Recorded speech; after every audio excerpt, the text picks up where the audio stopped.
beggary is considered as the lowest strata of the society. As such, the society should be held responsible for the prevalence of beggary.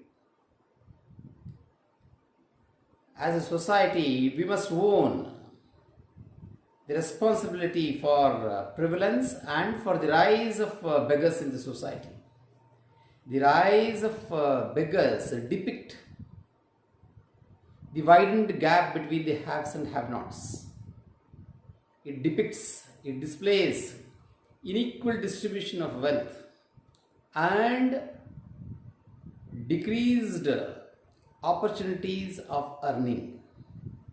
So this beggary is adopted as one of the last resort of survival by the people. So it is a shameful act. Therefore, the responsibility is of the society. Society in the sense the government in question. So in India, different states have different laws that is applicable to prohibit beggary. In the state of Karnataka, we have the Karnataka Prohibition of Beggary Act 1975. So these acts are made. First thing is to prohibit. Second thing is to make the beggars self-sufficient, self-dependent, dignified, and to inculcate self-respect amongst them so that they come into the mainstream of the society, they understand what dignity and what respect the people have in society, they become part and parcel of the developing society so that the beggary is prohibited. It comes down, the beggary comes down. So in this direction, the law provides the BBMP, that is the local Bangalore Bruhat Mahanagara Palike, to collect 3% of cess from the people when the people pay property taxes. So out of which a considerable portion of 3% goes as a beggary cess. So this money has to be utilized by the state of Karnataka under the BBMP for the rehabilitation of the beggars. Though this act was made in 1975, during which the population of beggars were considerably low, after this act is made as of today, the people who beg on the streets have radically increased.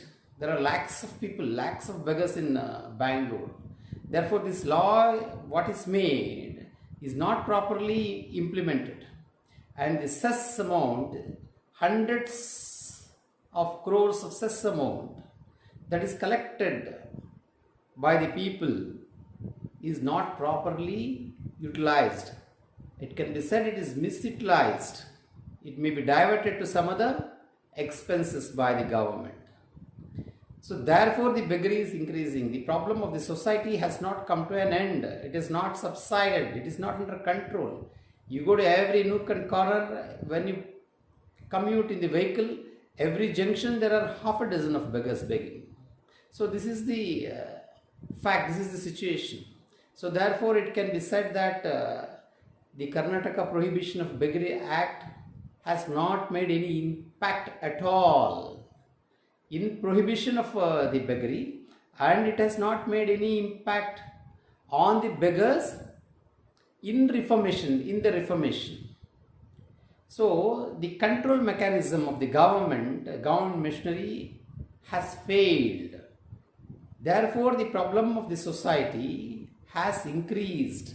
The beggars, every corner, every nook and corner, there are beggars begging. So therefore, whom should we hold accountable for this? As far as the people are concerned, they are doing their duty by paying the cess amount, by this tax.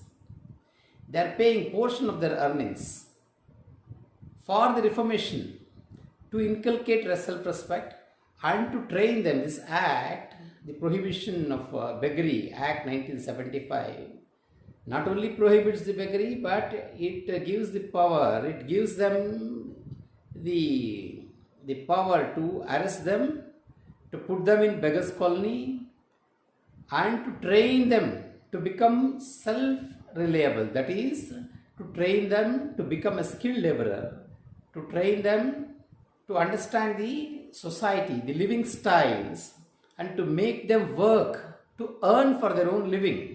And during the tenure of their stay in the beggars colony, they will be paid a nominal amount, nominal salary of about 5,000 rupees a month.